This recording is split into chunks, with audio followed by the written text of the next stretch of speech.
Baiklah jemaat Tuhan yang terkasih, sebelum kita membaca, merenungkan kebenaran firman Tuhan, mari kita bersatu di dalam doa.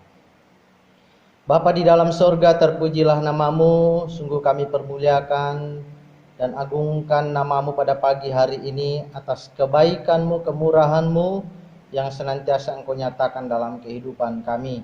Kami sungguh menyadari bahwa kami terus dipelihara, kami terus dijaga oleh Tuhan sehingga kami tetap ada sebagaimana adanya saat ini, menikmati kehidupan bersama dengan jemaat, bersama dengan keluarga, bersama dengan masyarakat sekitar, karena sungguh-sungguh Tuhan tidak pernah lalai dan meninggalkan kami. Tuhan konsisten untuk selalu memelihara kami. Terima kasih Tuhan. Kami mau belajar firman-Mu, kiranya Engkau menuntun kami. Dalam nama Yesus, hamba berdoa dan kami sambut firman-Mu. Haleluya. Amin. Shalom. Selamat pagi jemaat Tuhan yang terkasih. Bagaimana kabarnya pagi hari ini? Puji Tuhan bahwa kita terus menikmati kemurahan dan kebaikan Tuhan. Bahkan terus melihat mujizat-mujizat Tuhan, keajaiban Tuhan, pertolongan Tuhan yang sungguh nyata dalam hidup kita di masa-masa yang kadang sulit bagi kita. Puji Tuhan, Tuhan itu baik buat kita. Amin. Nah, Bapak Ibu Saudara, kita akan bersama-sama merenungkan kebenaran firman Tuhan yang terdapat di dalam Kejadian 13 ayat 1 sampai ayatnya yang ke-18. Tema kita pada pagi hari ini adalah memelihara hubungan. Bapak Ibu Saudara yang kekasih di dalam Tuhan, membangun sesuatu itu mungkin kadang hanya terjadi sesaat, sebentar, tidak begitu lama. Contoh misalnya Gelora Bung Karno, stadion termegah khususnya di Indonesia. Itu hanya butuh waktu 2 tahun Bapak Ibu Saudara untuk membangun stadion yang sangat megah ini. Kira-kira kalau tidak salah tahun 1960 Bung Karno tentu bersama dengan masyarakat memulai pembangunan itu, dan memang itu dipakai untuk satu event yang besar pada tahun 1962. Dan cukup singkat waktu untuk membangun. Ada satu mega proyek di Surabaya khususnya yang saat ini merupakan satu kebanggaan untuk masyarakat Jawa Timur, bahkan juga Surabaya, yaitu Jembatan Suramadu, yang merupakan jembatan terpanjang di Indonesia dan termegah. Bapak Ibu Saudara, jembatan ini hanya butuh waktu 7 tahun untuk membangunnya. Tetapi tentu semua bangunan ini bisa tetap berdiri kokoh saat ini karena ada pemeliharaan. Mungkin dilakukan renovasi, mungkin dilakukan berbagai perbaikan. Itulah pemeliharaan. Nah, Bapak Ibu Saudara yang kekasih, demikian juga dalam kehidupan kita bahwa ada banyak hal yang mungkin hanya sesaat kita membangunnya, tetapi dibutuhkan waktu yang cukup panjang dan sangat lama untuk memelihara. Sehingga apa yang kita miliki, baik itu hubungan kita dengan misalnya pasangan kita, hubungan kita dengan orang lain, atau katakanlah bangunan ini bisa tetap ada, eksis sampai hari ini, karena kita terus memeliharanya. Jadi Bapak Ibu Saudara, begitu pentingnya pemeliharaan itu. Begitu pentingnya sesuatu itu dipelihara terus sehingga bisa tetap ada, sehingga bisa tetap berdiri, sehingga bisa tetap eksis. Demikian juga hubungan kita khususnya dalam kehidupan kita sebagai anak-anak Tuhan. Baik hubungan dalam rumah tangga, hubungan suami istri, maupun hubungan kita dengan anak-anak kita, dengan orang tua kita, dengan sesama kita, bisa tetap harmonis karena memang kita memeliharanya. Demikian juga sesuatu yang sangat penting yang perlu terus untuk kita pelihara, yaitu hubungan kita dengan Tuhan. Itu sesuatu yang perlu terus dipelihara, perlu terus dijaga Bapak Ibu Saudara. Nah, itulah sebabnya dengan tema memelihara hubungan ini ingin mengingatkan kepada kita semua bahwa mari kita selalu menjaga, mari kita terus memelihara apa yang sudah kita bangun, apa yang sudah kita mulai, sehingga itu tidak runtuh, tetapi boleh terus bertahan sampai selama-lamanya. Nah, Bapak Ibu Saudara, ada dua hal yang penting untuk kita bangun dalam kehidupan kita. Yang pertama yaitu hubungan dengan sesama kita manusia. Hubungan internal kita, hubungan dengan orang. Dan perlu kita tahu bahwa kita penting untuk menjaga hubungan kita supaya terus harmonis dengan sesama kita. Nah, Bapak Ibu Saudara yang kekasih di dalam Tuhan kita Yesus Kristus, dalam pembacaan kita hari ini yang terdapat di dalam Kejadian pasal 13 ayat 1 sampai ayatnya yang ke-18. Saya tidak akan baca semuanya. Saya mulai di dalam ayatnya yang kedua dan ayat yang ke-6. Adapun Abraham sangat kaya, banyak ternak, perak dan emasnya. Perhatikan, Abraham sangat kaya. Dia diberkati Tuhan waktu itu sehingga dia memiliki banyak harta benda, termasuk ternak. Ya. Lalu ayatnya yang ke-6. Tetapi negeri itu tidak cukup luas bagi mereka untuk diam bersama-sama, sebab harta milik mereka amat banyak, sehingga mereka tidak dapat diam bersama-sama. Mereka memiliki harta yang sangat banyak. Ya. Kekayaan yang dimiliki oleh Abraham juga termasuk itu dimiliki oleh Lot. Bahwa mereka memiliki baik harta benda, baik itu binatang, sangat banyak sehingga tidak bisa menampung daerah sekitar tanah Negeb waktu itu. Kita bisa bayangkan begitu banyak kekayaan mereka, luar biasa Bapak Ibu Saudara. Saya belum pernah melihat orang kaya yang sampai harta bendanya tidak bisa muat satu daerah. Tapi kita melihat dalam kejadian ini terjadi Bapak Ibu, kita bisa bayangkan begitu kayanya Abraham waktu itu. Luar biasa dia diberkati Tuhan. Ya. Lalu di dalam ayatnya yang ke-7 inilah latar belakang Bapak Ibu Saudara, ada terjadi persoalan di sana.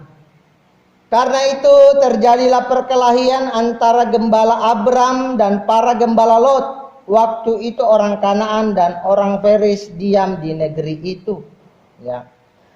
Karena banyaknya harta yang dimiliki, termasuk ternak yang dimiliki oleh Abraham dan Lot, sehingga akhirnya gembalanya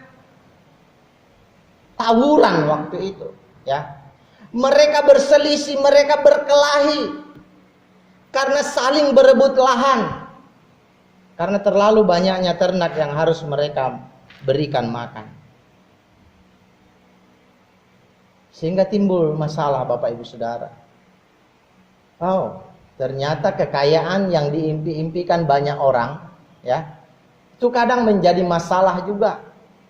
Kalau kekayaan itu, kalau harta itu tidak diatur, tidak dikelola dengan baik. Kita mendengar banyak orang yang akhirnya berebut harta warisan. Padahal orang tuanya yang mengusahakan, bukan dia. Ya. Banyak terjadi Bapak Ibu Saudara di mana-mana. Ya. Ada banyak orang yang juga akhirnya merugi karena tidak bisa mengatur kekayaannya dengan baik. Tidak bisa mengatur usaha yang sudah diwariskan oleh orang tuanya kepadanya. Jadi ternyata kekayaan itu memang satu sisi penting. Tetapi yang kedua, kalau Tuhan memang percayakan, kita harus mengelola dengan baik. Ya. Disinilah kita melihat bahwa harta benda, kekayaan yang dimiliki oleh Abraham dan Lot akhirnya membuat perselisihan di antara para gembala mereka. Apakah kita berkata bahwa apakah salah kalau Abraham diberkati Tuhan dengan kekayaan? Tentu tidak. Ya, memang karena banyaknya orang sehingga terjadi ada gesekan. Ya, kita melihat bahwa para gembala di situ mereka tawuran. Ya. Nah, pertanyaannya Bapak Ibu Saudara, bagaimanakah agar hubungan yang harmonis itu bisa tetap terjaga? Ya. Bagaimanakah agar hubungan yang baik dengan sesama kita, dengan saudara kita, dengan rekan kita, dengan sahabat kita, dengan tetangga kita bisa tetap terjalin dengan baik? Ya. Ada beberapa hal yang perlu kita perhatikan Bapak Ibu Saudara dengan kebenaran firman Tuhan pada pagi hari ini. Yang pertama adalah utamakan keharmonisan lebih daripada yang lain. Mari kita utamakan hubungan, kekeluargaan, keharmonisan kita satu dengan yang lain. Baik dengan keluarga kita, baik dengan tetangga kita, baik dengan rekan kita, baik dengan pimpinan kita. Kita jaga hubungan yang baik itu. Itu yang paling penting. Perhatikan di dalam ayatnya yang ke-8 dikatakan oleh Abraham. Maka berkatalah Abraham kepada Lot, janganlah kiranya ada perkelahian antara aku dan engkau dan antara para gembalaku dan para gembalamu. Perhatikan frase ini. Sebab kita ini kerabat, ya. Kita ini keluarga, ya. Kamu ponaan, saya paman. Itu yang paling penting yang perlu kita jaga. Hubungan kekeluargaan ini, keharmonisan ini. Firman ini menunjukkan bahwa keharmonisan itu sangat penting untuk kita bangun. Sangat penting untuk kita utamakan dalam kehidupan kita lebih daripada yang lain. Karena yang lain itu bisa hilang. Ya. Yang lain itu hanyalah benda. Yang lain itu hanyalah sesuatu yang benda mati. Tapi kita ini orang dengan orang adalah sesuatu yang hidup. Yang perlu untuk terus menjalin hubungan satu dengan yang lain. Itu yang penting Bapak Ibu, kita harus sadar akan hal ini. Bahwa keharmonisan itu yang penting kita jaga. Kita pelihara dalam hidup kita. Jangan sampai kita putus hubungan hanya gara-gara harta. Jangan sampai kita putus kekeluargaan, putus persahabatan, putus hubungan dengan tetangga. Hanya gara-gara sesuatu yang sedikit saja. Hanya karena benda. Hanya karena persoalan sedikit. Jangan kita jual keharmonisan hubungan kita itu hanya karena hal-hal yang sementara. Karena itu Bapak Ibu Saudara, utamakanlah keharmonisan. Utamakanlah hubungan itu bisa tetap terjalin dengan erat. Itu yang penting untuk kita pertahankan. Karena saya terlalu percaya bahwa ketika hubungan kita dengan sesama itu tetap dalam kondisi yang baik, maka disitulah berkat Tuhan mengalir. Di dalam Mazmur 133 dikatakan, ya, bahwa alangkah indahnya, alangkah eloknya, alangkah baiknya jika orang hidup dalam rukun. Maka di sanalah berkat Tuhan akan mengalir. Di sanalah berkat Tuhan akan dilimpahkan. Karena ada kerukunan, ada harmoni.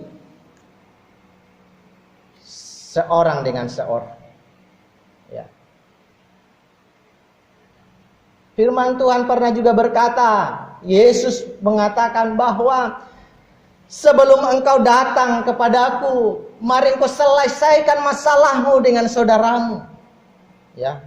Saudara dalam arti bahwa bukan harus saudara kandung, tetapi artinya dengan sesama kita. Bahwa pentingnya ketika kita datang kepada Tuhan, hubungan kita dengan sesama itu juga baik. Itu yang Tuhan inginkan. Karena di sanalah berkat Tuhan itu ada. Jika ada persoalan harus dibicarakan baik-baik, bukan dengan kemarahan. Inilah yang dilakukan oleh Abraham. Ya. Abraham mengajak Lot untuk berbicara baik-baik. Abraham mengajak Lot untuk berdialog karena anak buah mereka, karyawan mereka, bawahan mereka sedang berselisih.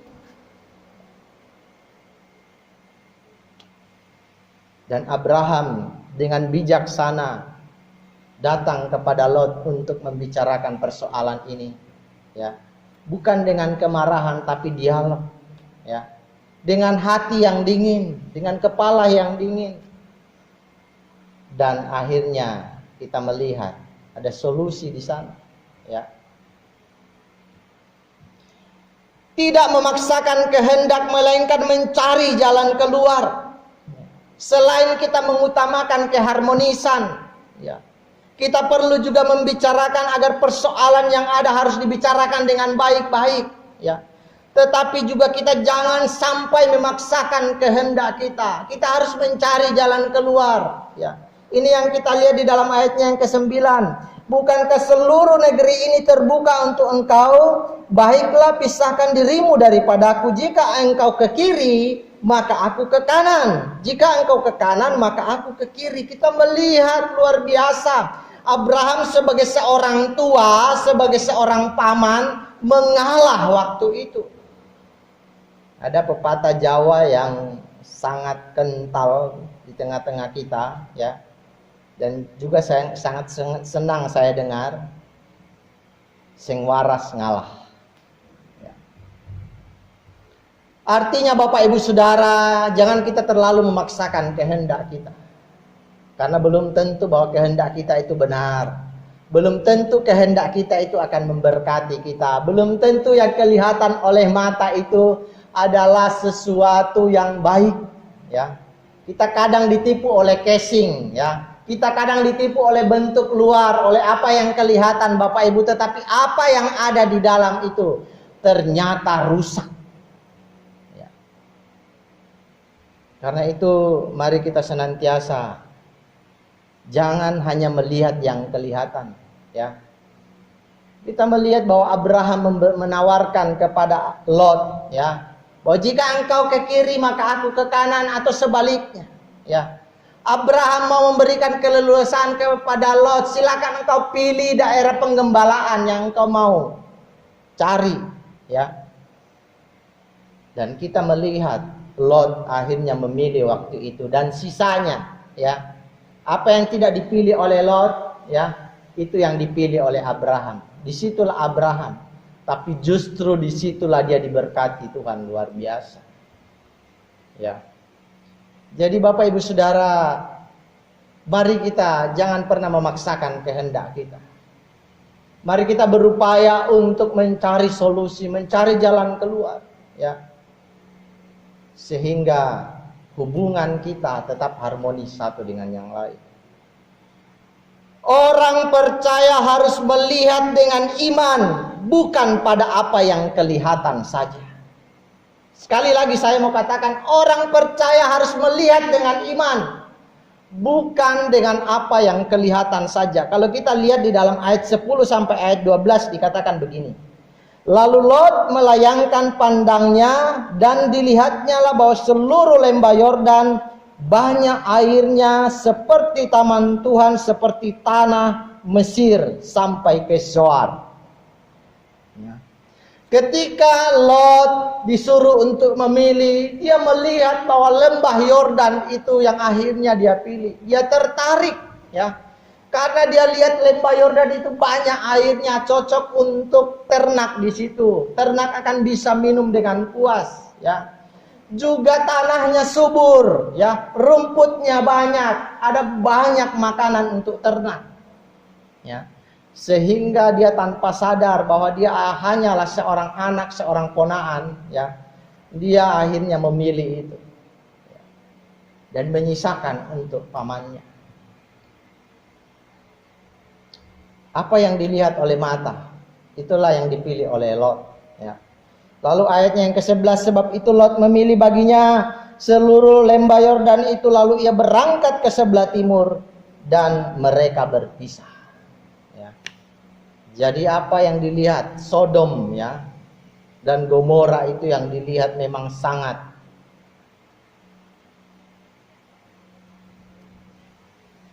subur. Dia pilih tempat itu. Walaupun memang tempat itu penduduknya adalah orang yang jahat. Di dalam ayat 13 bisa kita lihat nanti, ya. Bahkan kalau kita lihat di pasal 19 Bapak Ibu, akhirnya Sodom dan Gomora dimusnahkan oleh Tuhan. Karena kejahatan yang sungguh luar biasa yang ditimbulkan. Ya. Kelihatan manis, kelihatan subur, kelihatan banyak airnya, kelihatan sangat menjanjikan. Tetapi ternyata itu adalah daerah yang penuh dengan bahaya. Ya. Tapi kita lihat ayat 12. Abram menetap di tanah Kanaan, tetapi Lot menetap di kota-kota lembah Yordan dan berkemah di dekat Sodom. Ya. Abram hanya berkemah di tempat atau di tanah Kanaan. Ya. Mungkin bukanlah tempat yang subur yang dia pilih, tetapi itulah yang harus dia pilih. Ya. Tapi dia terlalu percaya kepada Tuhan bahwa Tuhan akan memberkati dia. Ya. Bahwa Tuhan memberkati orang yang hidup di dalam iman. Mari kita baca ayat 14 sampai ayat 17. Setelah Lot berpisah daripada Abram berfirmanlah Tuhan kepada Abram, pandanglah sekelilingmu dan lihatlah dari tempat engkau berdiri itu ke timur dan barat, utara dan selatan. Sebab seluruh negeri yang kau lihat itu akan kuberikan kepadamu dan kepada keturunanmu untuk selama-lamanya. Dan aku akan menjadikan keturunanmu seperti debu, tanah banyaknya. Sehingga jika seandainya ada yang dapat menghitung debu tanah, keturunanmu pun akan dapat dihitungnya juga. Bersiaplah, jalanilah negeri itu menurut panjang dan lebarnya, sebab kepadamu lah akan kuberikan negeri itu. Perhatikan Bapak Ibu Saudara, ketika Abraham waktu itu mengalah, dia memilih tanah Kanaan karena memang Lot sudah memilih daerah yang subur, ya, di sekitar Sodom itu, dan dia harus tinggal di tanah Kanaan. Tapi kita melihat Tuhan bekerja luar biasa. Tuhan berkata kepada Abraham setelah dia mengalah itu, ya, lihatlah negeri ini semua itu akan kuberikan kepadamu untuk selama-lamanya menjadi milik keturunanmu. Bahkan Tuhan berkata, aku akan memberkati engkau, memberikan keturunan yang sangat banyak kepadamu. Luar biasa berkat Tuhan bagi Abraham, ya. Jadi Bapak Ibu, ternyata apa yang dilihat oleh iman itu jauh lebih besar, jauh lebih berharga, jauh lebih menjanjikan daripada apa yang dilihat oleh mata kita ini. Karena itu jangan sering kita tertipu dengan apa yang kita lihat Bapak Ibu Saudara. Penting kita melibatkan iman kita. Penting kita melibatkan Tuhan. Penting kita melibatkan hubungan yang harmonis itu. Penting kita mengutamakan kekeluargaan itu. Penting kita melakukan kebenaran firman Tuhan. Karena justru disitulah kita akan diberkati oleh Tuhan. Ya. Mari kita belajar daripada Abraham, bahwa Alkitab berkata di dalam ayat yang kedua tadi, dia menjadi orang yang sangat kaya karena memang Tuhan memberkati dia. Dari dia keluar dari kampung halamannya, ya, dia mungkin tidak hanya membawa seberapa, tapi dalam perjalanannya sampai ke tanah Kanaan, Tuhan memberkati dia luar biasa. Karena dia hidup dalam iman, hidup percaya kepada Tuhan, mengandalkan Tuhan. Ya. Mari Bapak Ibu Saudara, mari kita senantiasa mengutamakan hubungan yang harmonis itu. Jangan kita hanya melulu melihat harta, seakan-akan bahwa harta itu lebih penting daripada keluarga. Seakan-akan harta itu lebih berharga daripada hubungan kita dengan orang lain. Jangan kita tertipu dengan hal itu. Mari kita mau melihat bahwa yang terpenting adalah orang yang hidup ini, bukan benda yang mati itu. Mari kita melihat bahwa hubungan kekeluargaan itu, kekerabatan itu, hubungan yang harmonis, mungkin dengan orang lain, dengan rekan kerja kita, dengan tetangga kita, dengan orang-orang yang ada di sekitar kita. Itulah yang penting untuk terus kita pelihara, kita jaga. Sehingga dari situ kita diberkati Tuhan. orang yang hidup benar, hidup rukun, kesanalah berkat Tuhan akan diperintahkan.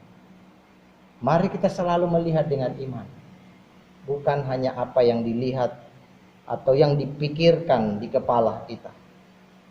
Yang kedua, Bapak Ibu Saudara, selain menjaga hubungan yang harmonis dengan sesama kita, kita juga perlu menjaga hubungan yang harmonis dengan Tuhan.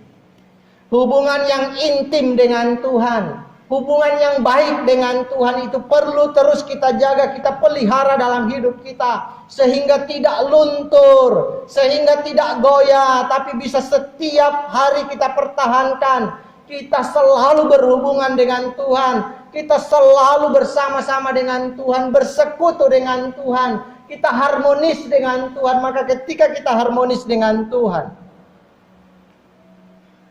apa sih yang tidak akan Tuhan berikan buat kita? Ya. Tokoh-tokoh di dalam Alkitab yang kaya kita melihat ada Abraham, ada Ayub, ada Raja Daud dan lain-lain. Mereka boleh berjaya, mereka boleh kaya, mereka boleh termasyhur karena mereka hidup bergaul dengan Tuhan.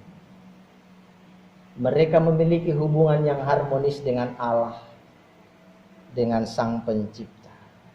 Pertanyaannya, bagaimana agar hubungan dengan Tuhan tetap harmonis dalam kehidupan kita? Yang pertama adalah selalu sediakan waktu untuk berhubungan atau bersekutu dengan Tuhan. Dalam ayat 3 dan ayat 4 pembacaan kita tadi dikatakan, ke tempat mezbah yang dibuatnya dahulu di sana, disitulah Abram memanggil nama Tuhan. Maaf, ayat 3 saya mulai ya. Ia berjalan dari tempat persinggahan ke tempat persinggahan, dari tanah Negeb sampai dekat Betel, di mana kemahnya mula-mula berdiri antara Betel dan Ai. Ke tempat mezbah yang dibuatnya dahulu di sana, disitulah Abram memanggil nama Tuhan. Bapak Ibu Saudara yang kekasih di dalam Tuhan, Abraham dimanapun dia berada, dia selalu mendirikan mezbah. Dia selalu mendirikan tempat untuk menyembah Tuhan. Dia selalu membangun satu persekutuan dengan Tuhan. Dia selalu membuat sesuatu di mana dia bisa berhubungan dengan Tuhan dimanapun dia berada. Setiap waktu itu dia lakukan dalam hidup. Karena itu Bapak Ibu Saudara, jangan kita terlalu sibuk dengan kehidupan kita tetapi akhirnya mengabaikan Tuhan. Coba bayangkan, berapa jam kita bekerja dalam sehari. Banyak waktu yang kita pakai, katakan untuk diri kita sendiri, untuk perusahaan di mana kita bekerja, untuk instansi di mana kita bekerja. Itu tidak salah memang. Tetapi jika kita bandingkan berapa banyak waktu yang kita berikan kepada Tuhan dalam sehari.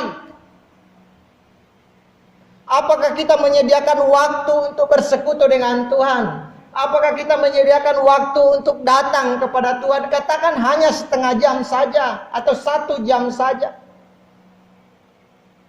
Atau apakah memang sama sekali kita mengabaikan Tuhan dalam hidup kita setiap harinya? Kita lupa siapa pencipta kita. Kita lupa siapa yang berikan kita kesehatan dan kekuatan. Kita lupa siapa yang kasih kita pekerjaan. Kita lupa siapa yang memberkati hidup kita. Nanti sakit, nanti sulit baru kita datang kepada Tuhan. Mari Bapak Ibu Saudara, jangan seperti itu. Mari kita bangun hubungan yang harmonis dengan Tuhan setiap hari. Sediakan waktu dengan Tuhan. Berikan kesempatan untuk kita bisa bersekutu dengan Tuhan. Karena disitulah kita bisa harmonis dengan Dia. Disitulah kita bisa bergaul dengan Dia. Disitulah kita bisa menyampaikan pergumulan kita. Disitulah kita bisa merendahkan diri untuk tahu isi hatinya Tuhan melalui firman Tuhan yang kita baca. Disitulah kita akan dikuatkan oleh Tuhan karena Tuhan pasti hadir dan senantiasa melawat kita. Kalau kita selalu menyediakan waktu untuk Dia. Tapi ada banyak orang yang mengabaikan Tuhan. Mari Bapak Ibu Saudara, kita ambil waktu. Kita mau sediakan waktu setiap hari, setiap waktu untuk Tuhan. Karena dialah yang telah memberkati kita. Dimanapun Bapak Ibu Saudara kita bisa beribadah kepada Tuhan. Dimanapun kita berada, kita bisa datang kepada Dia. Kita bisa untuk bertemu dengan Dia. Mau di kamar, mau di kantor, ya. Mau bahkan mungkin di atas kendaraan. Dimanapun kita berada, kita bisa berhubungan dengan Tuhan. Kita bisa bertemu dengan Dia. Kita tidak dibatasi oleh ruang. Ya. Termasuk kalau hari-hari ini kita beribadah lewat online, saya mau katakan, mari kita hadir di sana. Bapak Ibu Saudara, jangan kita alergi dengan online. Jangan kita alergi dengan teknologi. Karena itu yang bisa kita lakukan hari ini. Karena itu yang pemerintah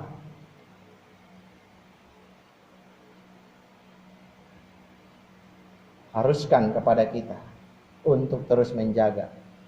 Sehingga COVID ini bisa semakin ditekan. Saya mau katakan sekali lagi, jangan kita alergi dengan online.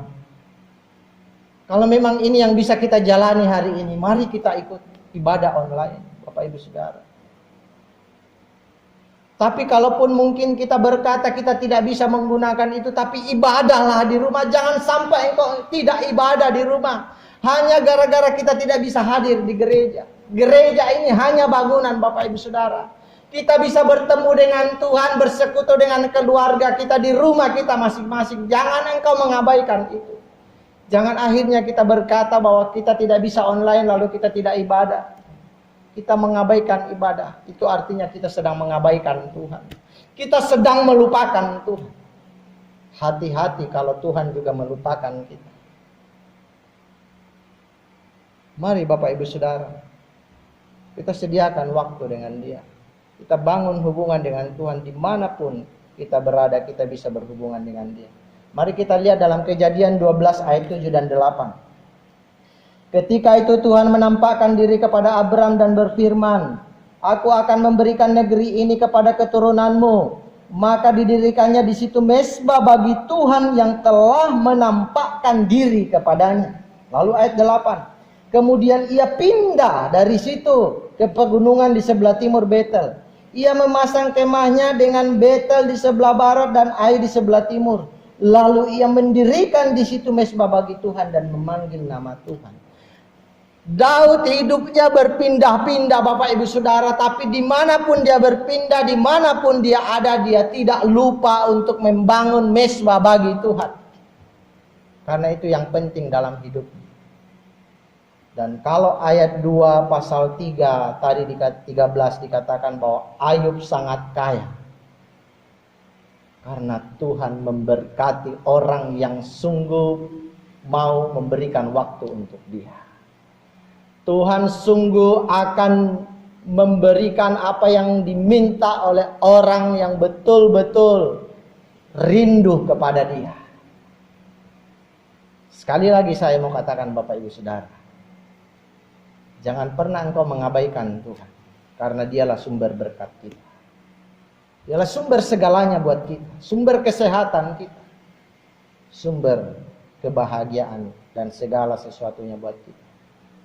Maka dimanapun kita berada, ambil waktu bagi Dia. Cari waktu untuk Tuhan. Datanglah merendahkan diri di hadapan-Nya. Baik secara pribadi bersama keluarga kita. Sekali lagi juga jangan engkau alergi dengan ibadah online. Ikutlah, bergabunglah. Karena di situ engkau akan menemukan Tuhan. Tetapi kalau memang sama sekali engkau tidak bisa mengikuti, ibadahlah. Jangan sampai engkau tidak ibadah. Jangan sampai engkau membuang waktumu hanya sibuk dalam sehari untuk urusan-urusan yang lain. Kalau kita lihat di dalam pengkhotbah dikatakan segala sesuatunya itu adalah sia-sia. Tapi ketika engkau bangun hubungan dengan Tuhan, itu sangat memberkati. Kapanpun kita bisa datang kepada Tuhan. Kita tidak ditentukan oleh waktu, Bapak Ibu harus jam sekian, harus pukul sekian. Tidak ada. Kapanpun engkau bisa datang kepada Tuhan. Kapanpun Tuhan bisa ditemui. Mau tengah malam, mau siang hari, dan lain sebagainya. Tuhan selalu ada untuk kita temui Dia. Yang kedua, Bapak Ibu, bagaimana kita bisa membangun hubungan yang harmonis dengan Tuhan? Selain menyediakan waktu kita bagi Dia setiap waktu, setiap saat. Yang kedua adalah taat. Ayat terakhir dalam pembacaan kita hari ini. Ayat 18. Sesudah itu Abram memindahkan kemahnya dan menetap di dekat pohon-pohon tarbantin di Mamre, dekat Hebron, lalu didirikannya lah mezbah di situ bagi Tuhan. Ya. Lalu didirikannya lah mezbah di situ bagi Tuhan. Ya. Ketika Abraham berpisah dengan Lot, dia tinggal di Kanaan, dia tinggal di mana tempat, ya. Dia sudah tentukan tadi bahwa kalaupun Lot sudah berpindah dari tempat yang subur, ya, dan Abraham memilih mungkin tempat yang tidak terlalu subur, tapi dia tetap taat kepada Tuhan. Dia tetap taat kepada Tuhan. Ya. Apa yang Tuhan perintahkan kepadanya dia lakukan. Ya. Tuhan katakan, lihatlah tempat ini akan kuberikan kepadamu. Itu artinya bahwa berdiam dirilah di tempat ini. Ini adalah tanah perjanjian bagimu. Dan Abraham melakukan hal itu. Dia mentaati apa yang Tuhan katakan. Dia tidak berkeras hati untuk memilih lembah sungai Yordan yang sudah dipilih oleh Lot. Karena memang secara kasat mata itu sangat menjanjikan, memberikan harapan yang besar. Tanahnya subur, banyak airnya, dan lain sebagainya. Tetapi Abram mau lebih taat kepada Tuhan.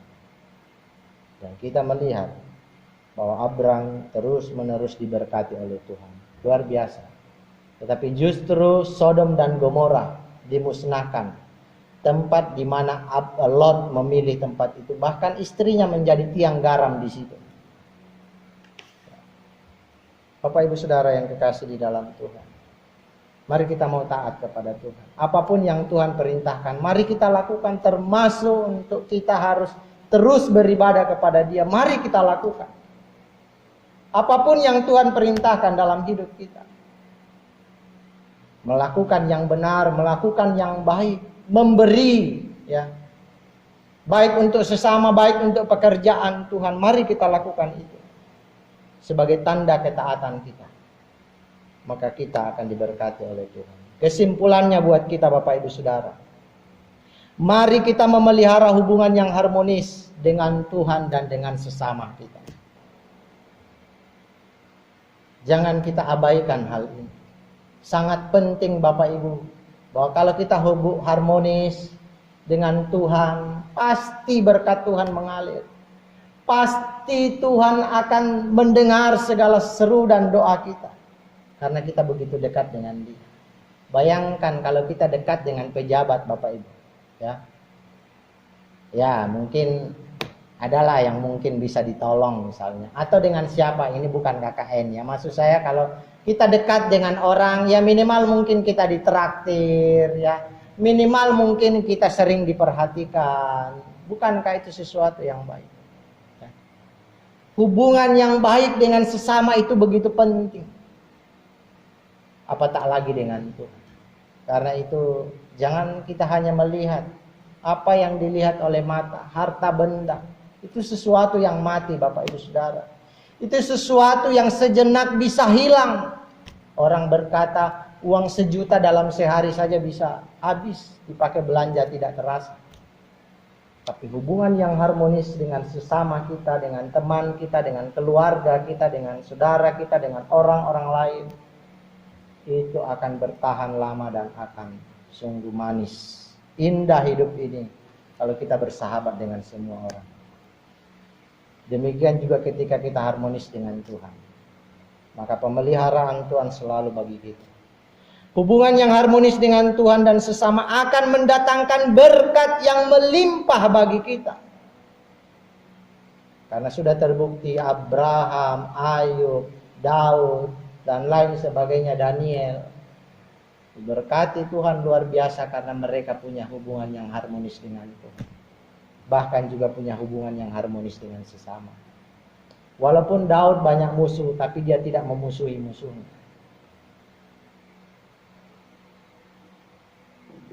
Percayalah Bapak Ibu Saudara, keharmonisan itu penting. Mari kita jaga, mari kita pelihara hubungan yang harmonis dengan sesama dan dengan Tuhan. Tuhan Yesus memberkati kita semua. Kiranya kebenaran firman Tuhan meneguhkan kita semua pada hari ini. Mari kita berdoa.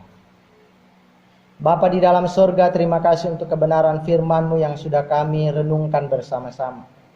Kiranya Engkau teguhkan di dalam hati kami masing-masing. Jadikan kami menjadi pelaku-pelaku firman-Mu. Sehingga kami pun senantiasa diberkati Tuhan. Sama seperti Abraham. Terpujilah nama-Mu. Terima kasih Tuhan. Jemaat Tuhan yang kekasih, arahkanlah hatimu kepada Tuhan, terimalah berkat.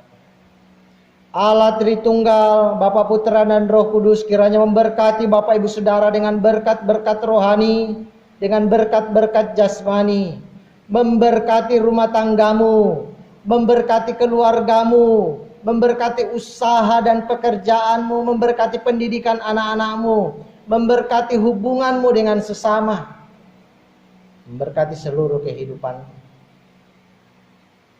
Kiranya kasih karunia, rahmat dan damai sejahtera dari Allah Bapa, cinta kasih Tuhan Yesus Kristus, kekuatan, penghiburan, persekutuan dengan Roh Allah yang kudus, menyertai Bapak Ibu Saudara sekalian sampai Maranatha. Tuhan Yesus datang kembali yang kedua. Haleluya. Amin. Selamat pagi Bapak Ibu Saudara. Senang sekali hari ini bisa kita bersekutu bersama-sama. Tuhan Yesus memberkati kita semua.